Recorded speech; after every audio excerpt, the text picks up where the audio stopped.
Welcome to Wizard.com. This is Ashwini, Maths Tutor.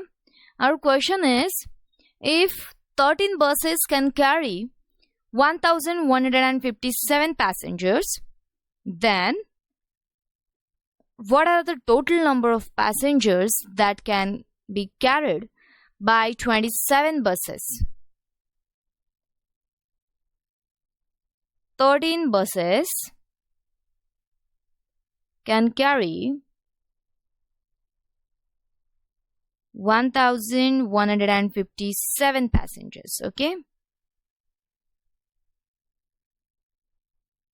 so number of passengers carried by one bus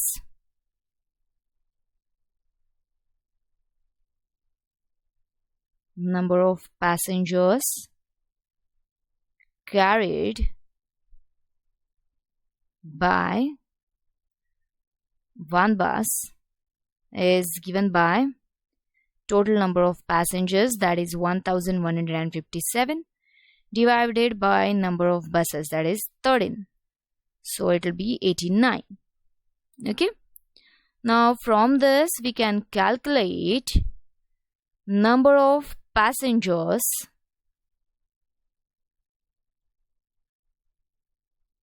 can carry by 27 buses will be 27 into number of passengers carried by one bus, that is 89. So it will be 2403.